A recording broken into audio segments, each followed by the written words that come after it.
Chapter 16 looks at housing policy in the United States. And interestingly, as the chapter begins, we talk about home ownership, which really for a large portion of Americans, and particularly those with whom we have occasion interact with in the social work profession, not a large percentage of those individuals really can afford to buy homes or do buy homes.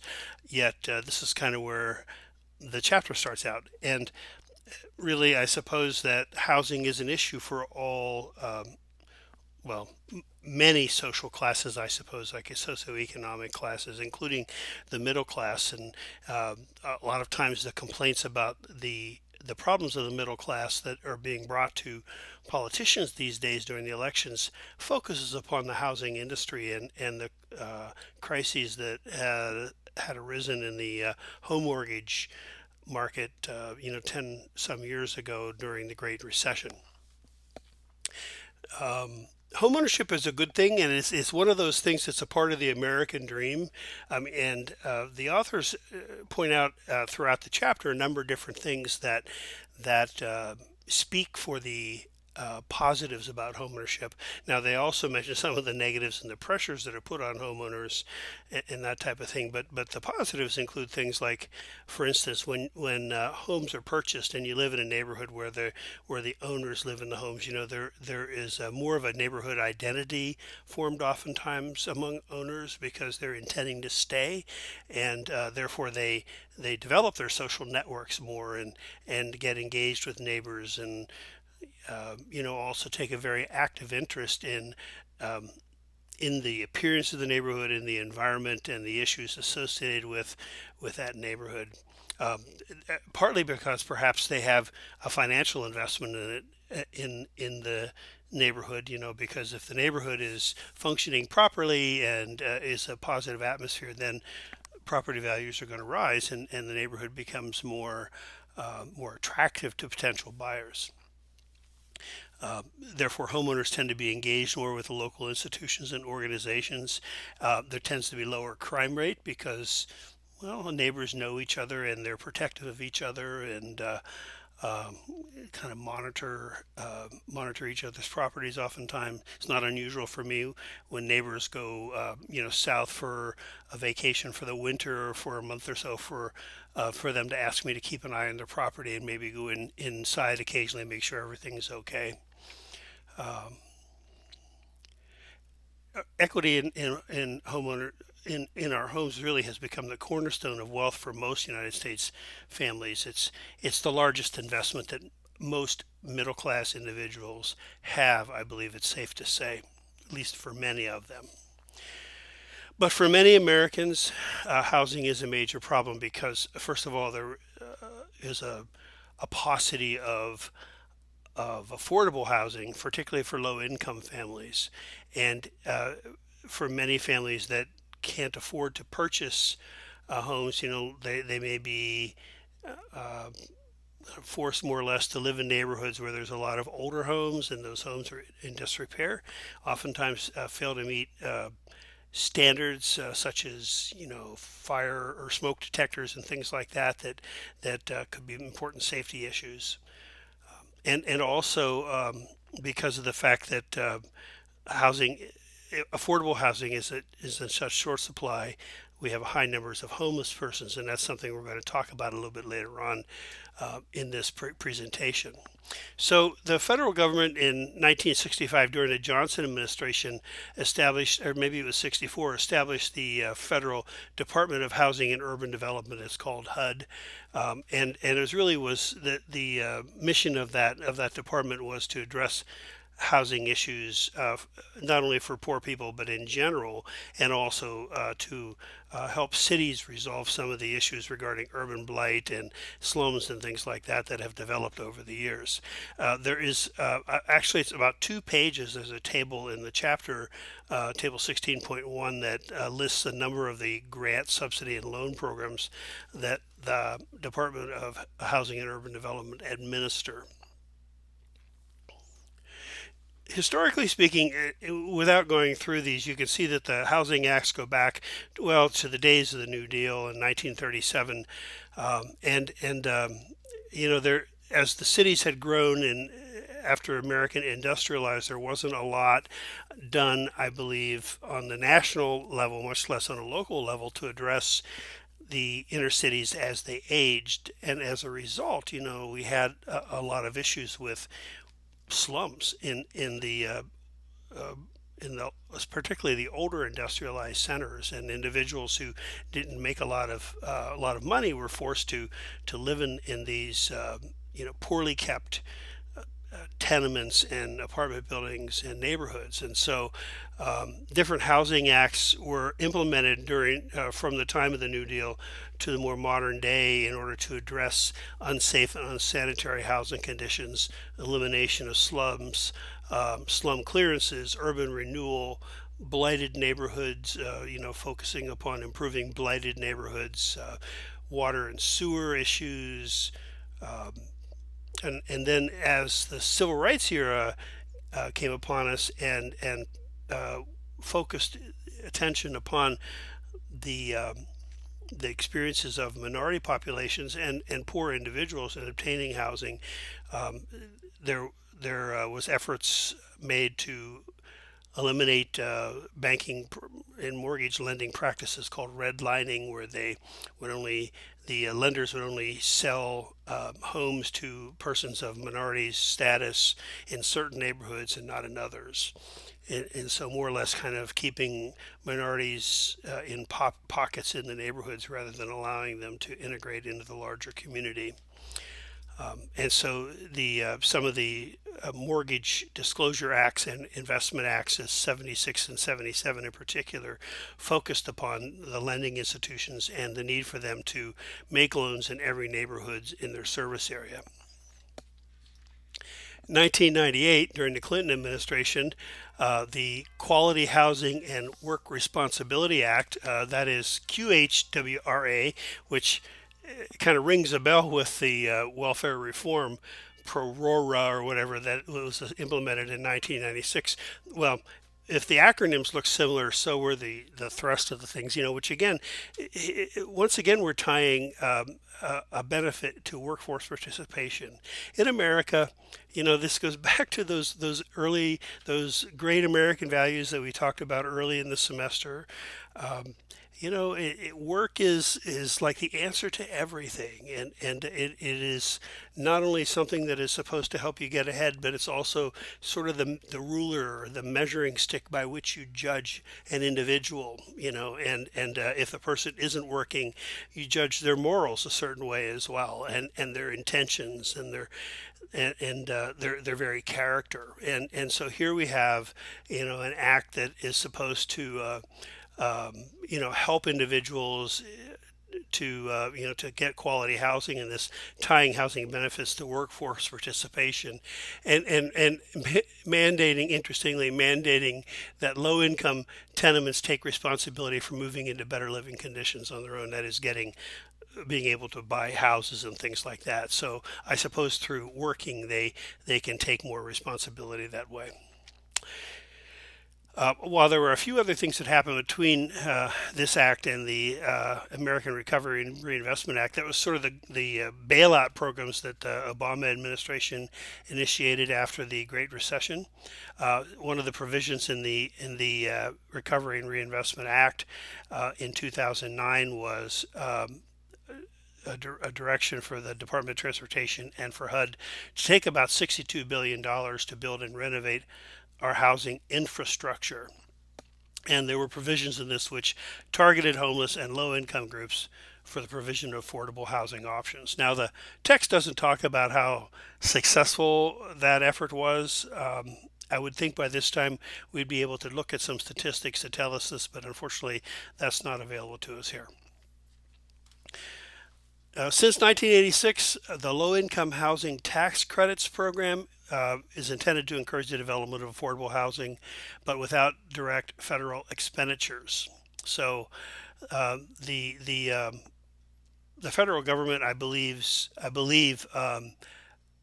what they're doing there is providing tax credits to community landlords and communities and things like this to encourage the development of low income housing, or at least to provide for housing for low-income individuals through a voucher system.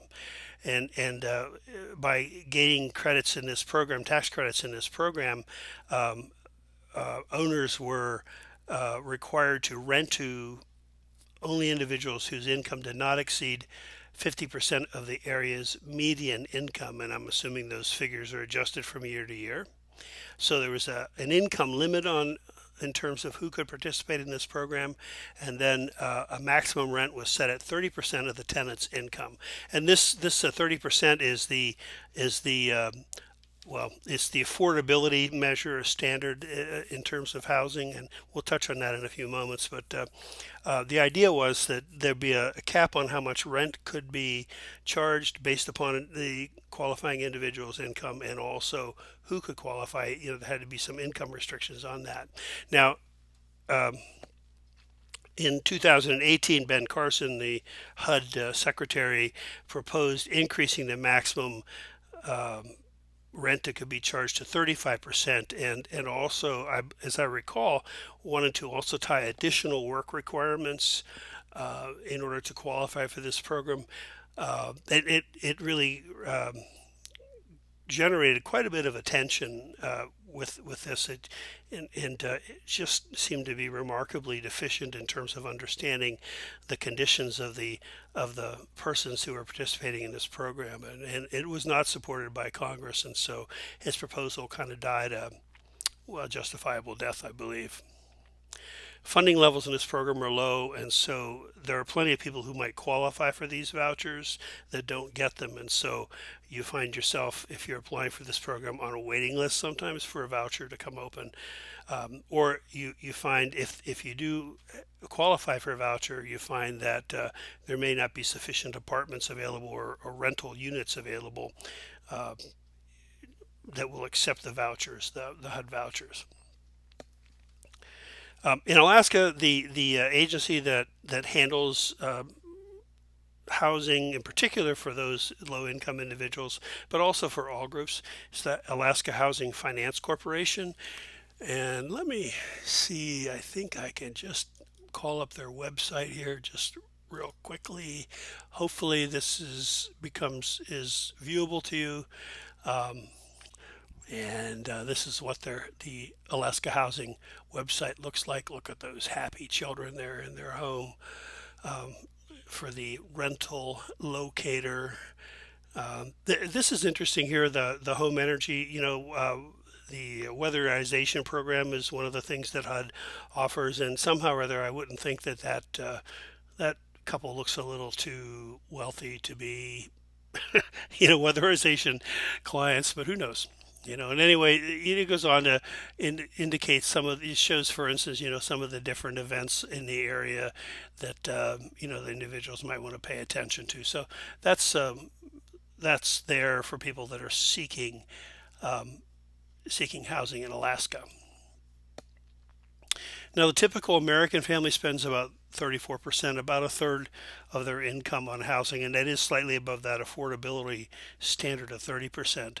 But there are a lot of families out there that are paying above that, and any family paying more than 50% of their income for housing is really considered to be living in unaffordable housing and not really being able to get by very successfully. And yet many families are paying more than that 50%. Since 2007, 2008, during that period of time, millions of dollars in home equity was lost. Home prices have declined by as much as a third in some areas. With Hispanics being the group that suffered the largest decline in home equity, a median decline of 51% in the last half of the first decade of the new century. Households whose incomes were under 40,000, and I think by the HUD standards, that's considered a lower income household, I believe, and that's probably a household of four, were more likely to be underwater in their mortgages. That means that they owed more in their mortgages than the house was, able to get on the market. And that was in large part, because of these subprime mortgages, where individuals are really,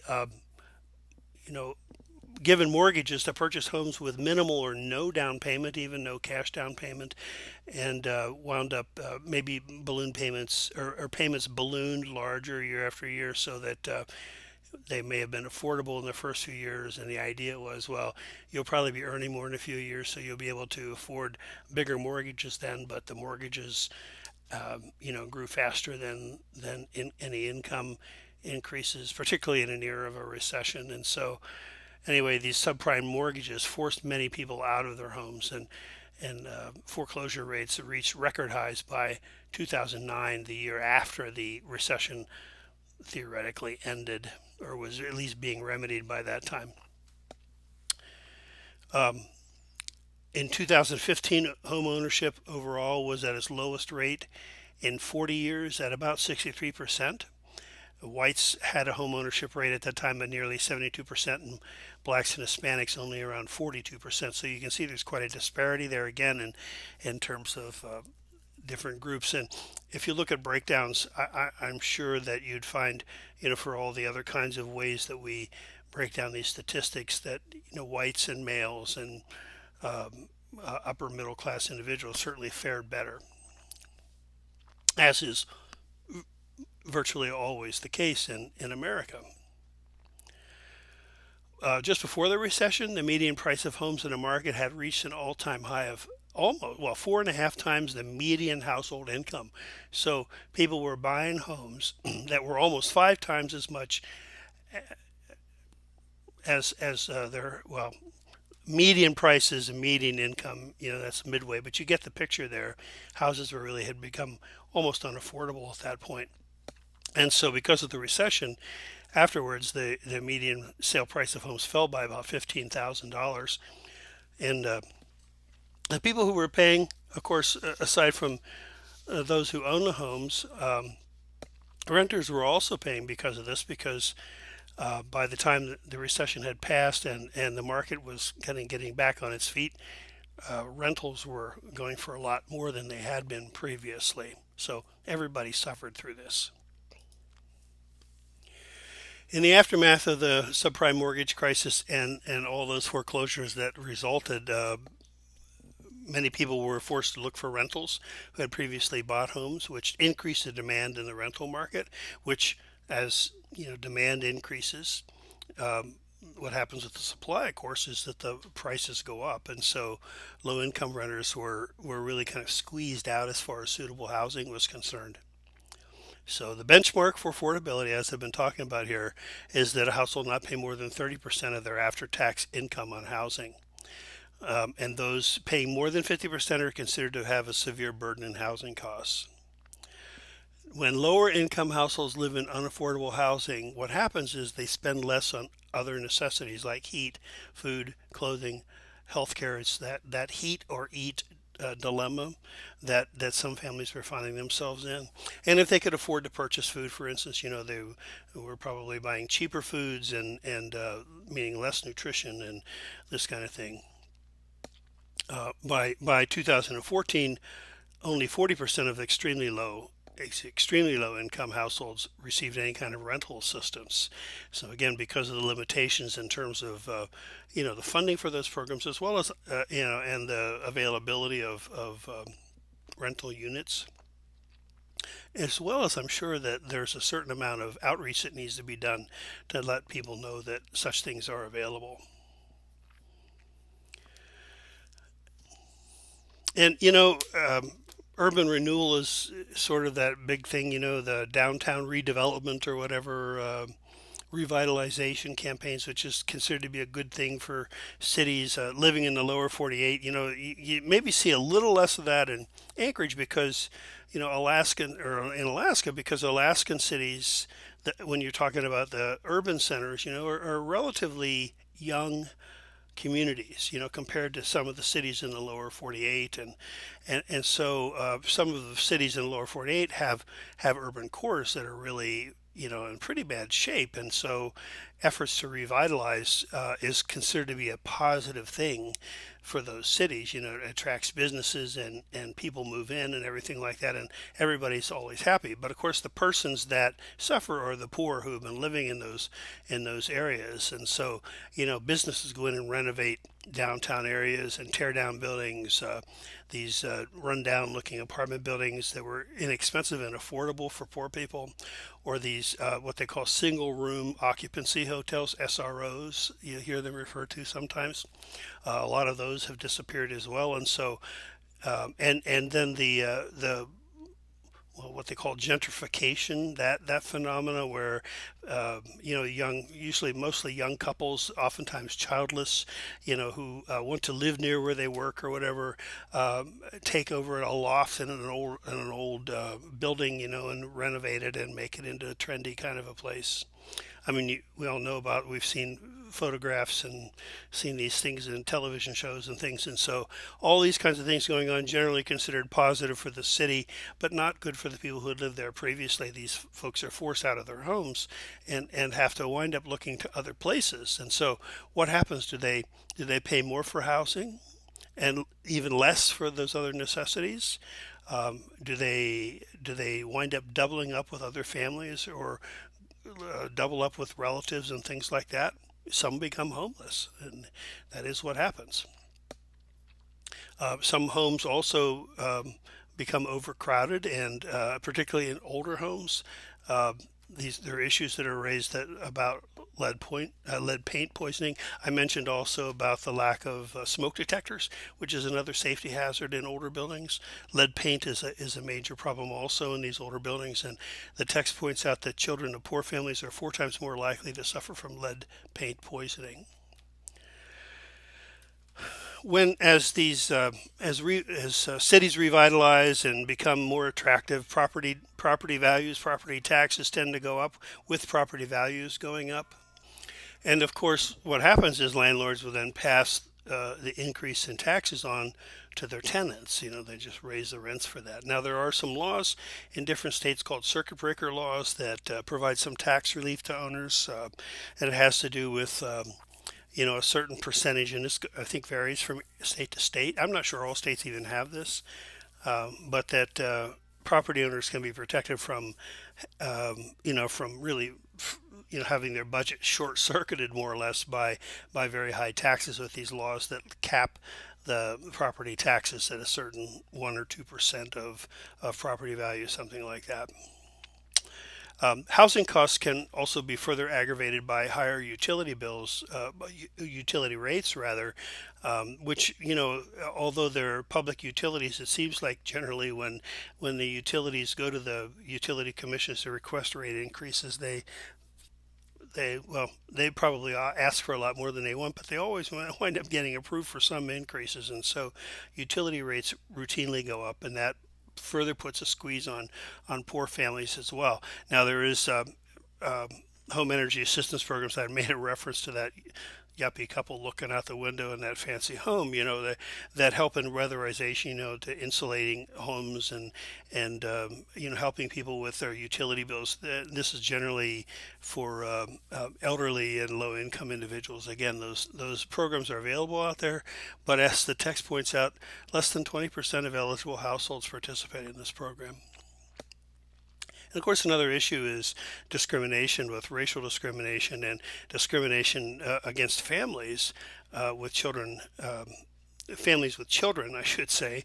Um, that landlords turn away individuals because of race, or because of the fact that they have children and things like this, and that there's clearly statutes that oppose that prevent that from happening, and yet that still occurs sometimes. There's really just a little bit about homelessness in this chapter. I would have liked to have seen a little more about this, but we, we've talked about homelessness from time to time during the course of the semester, and as this slide points out, what it is that leads to homelessness. There's so many different factors that contribute to that. And, so much of the public looks upon homelessness as sort of a voluntary thing. Well, the text refers to it and starts out the discussion with a reference to lifestyle choice, but then quickly does say, that's really kind of overblown. Certainly in the public perception, the idea that, people choose to be homeless. Admittedly, I'm sure there are some individuals there who like to live that way, but and choose to be that way, and have the capacity to be able to end that when they decide no longer to be homeless. But I think that's a pretty limited amount of individuals in the homeless population, and I think we should just dispel any myths associated with that from the very beginning. The homeless oftentimes have mental illness, and this became a now again, that's not true for all of them, but the mental illness, the deinstitutionalization movement that we discussed are in the unit on mental illness policy, are really contributed pretty heavily to the problems with homelessness. As many of these individuals were, as hospitals closed, they had nowhere to go, and oftentimes many communities don't have adequate services to attend to their needs. Chronic alcoholism is also an issue with many of the homeless. But when you look at some of the systemic issues that contribute to that, this is an important thing we have to keep in mind, because the discussions about the homeless often focuses upon, well, they're mentally ill, or they're lazy, or they're alcoholics, and the overriding issue about homelessness, much like, we, well, as we have talked about, it isn't, yes, we have things we can do for individuals that might help them, and they might not be homeless afterwards, but there are structural issues that create the problem and maintain the problem of homelessness. And cuts in federally subsidized housing programs is a good example of that. And again, look at Secretary Carson's proposal to just, kind of, arbitrarily raise the amount of rent, and to require people to work when jobs may not be available. Um, Assistance programs have failed to keep up with the cost of living. We have also talked about that during the course of the semester. We often have issues with unemployment from time to time, and whether it be a large systemic financial disaster like the Great Recession of 2007, 2008, or individual financial disasters like huge medical bills that arise, those kinds of things that cause bankruptcy. More than 80% of homeless mothers have experienced domestic violence, and this is another factor that contributes to this. As women, we criticize women who are abused for staying in those relationships, and yet oftentimes they don't have the financial resources to leave that relationship. And so when they really do, when it becomes bad enough that they do leave, at times they wind up on the streets.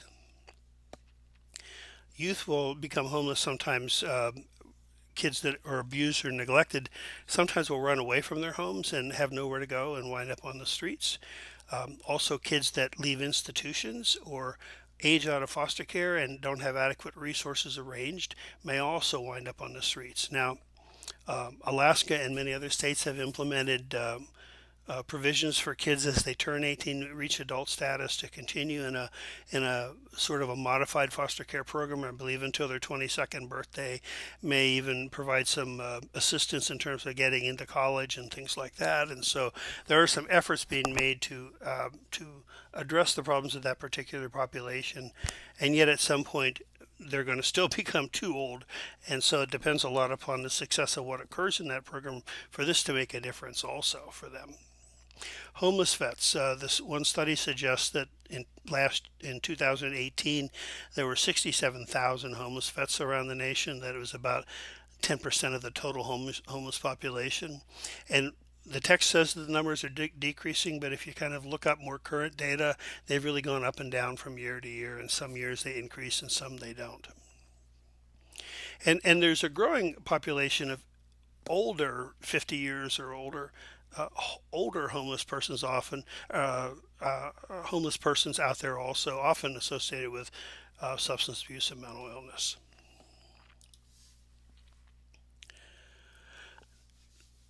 I think another systemic issue is the authors suggest that there is a deliberate attempt to undercount the homeless, um, because if you got a true number of the homeless, which is very difficult to get, according as you know, the text goes into why that is. But if you got a true number of homeless out there, we'd have the government really be required to put more effort into resolving the issue, and there is a lack of will, I think, institutionally in addressing the problems of homelessness. It becomes a campaign issue sometimes, and a lot of times it's connected to businesses like in Anchorage, the tourism industry, who really wants to push the homeless away from the downtown area so that tourists are comfortable walking up and down the street, so to speak, and not having to deal with the reality of life and among the poor in Alaska. And um,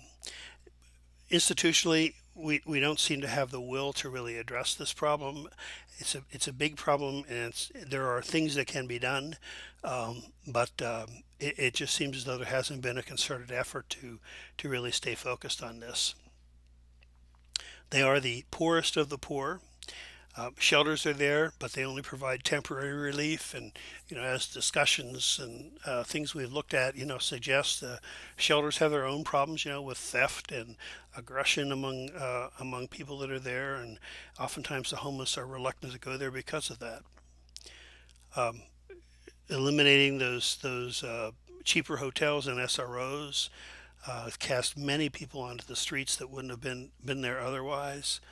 Um, some homeless live in cars or couch, they call it couch surfing, and going from friends to friends and things like that, and maybe don't fit the mold of the homeless that a lot of us, the image of the homeless that a lot of individuals have, the person sleeping under a tarp, wrapped in an old dirty blanket, but they're homeless nonetheless. They have no place of their own, and really depend upon the kindness of other people in taking them in, or um, the shelter of their vehicles if they have one.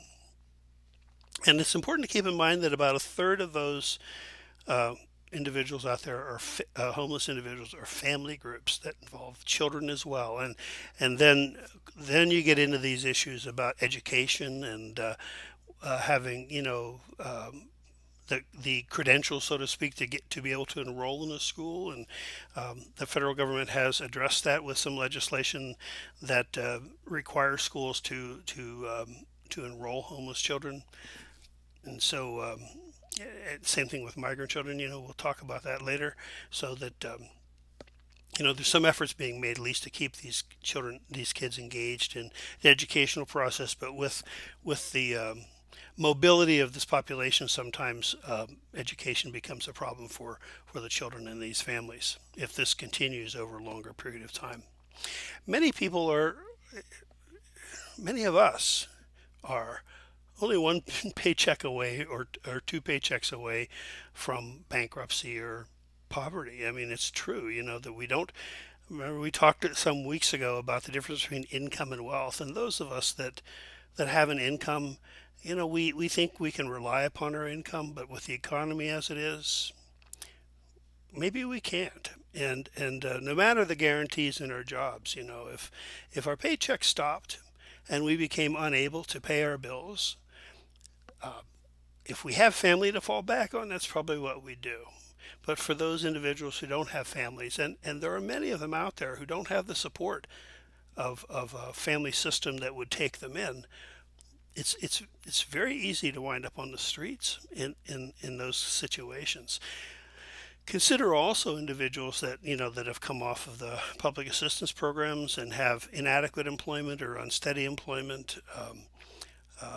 People who've had these huge medical bills that they couldn't pay. Uh, Victims of domestic violence. These are all social issues in our society. All of these relate to the homeless problem, and of course, as I think the text points out, poverty is inextricably intertwined with the issue. So the text says a durable solution to the homeless problem must involve the provision of permanent housing for those who are currently or potentially homeless. Permanent housing. Housing first, I think, is the term. Um, and I mentioned this before, and I'll say it again. There's an just a brilliant article written probably 10, 15 years ago now by a columnist, I believe, for the New Yorker magazine by the name of Malcolm Gladwell, and the article is called Million Dollar Murray. And I would encourage you to look it up. You'll find it on the web. It's become a little more difficult to access because of copyright issues lately. I've noticed you can find it on the web if you dig around a little bit. I'm pretty sure it's available to you through the consortium library also.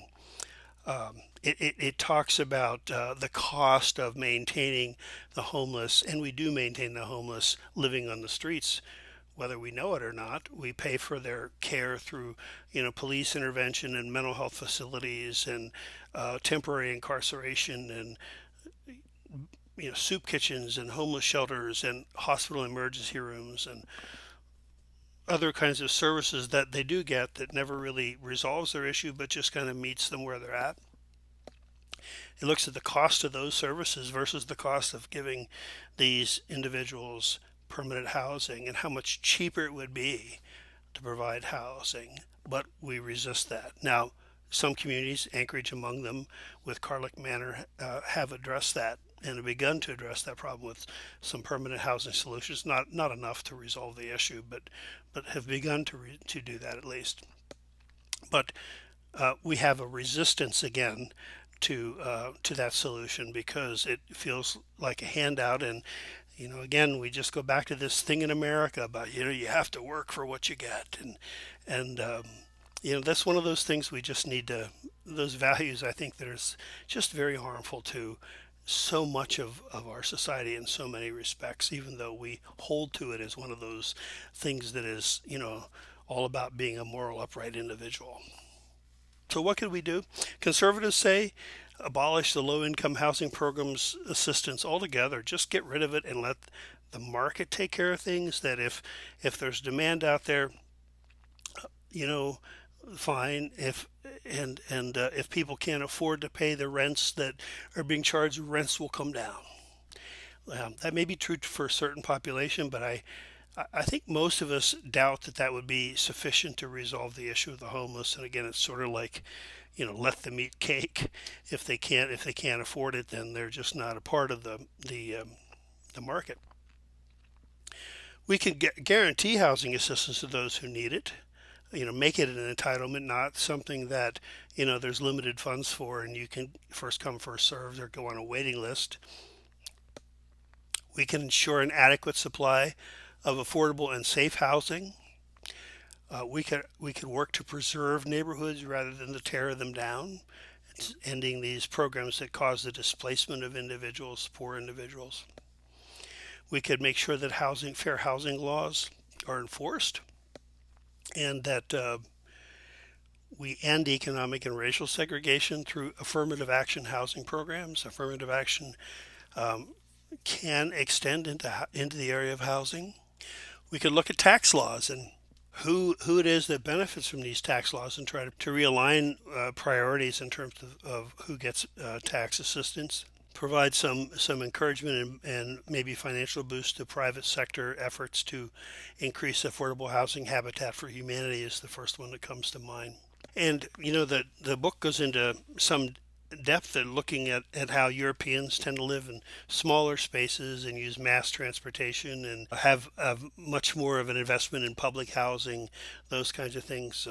We could live more by that model rather than the individualistic American dream of having that single family dwelling with a white picket fence and a large yard outside. So, and how we love our cars, all these things are, the way our communities are set up really is not set up for an individual at all who is having any struggle with finances whatsoever.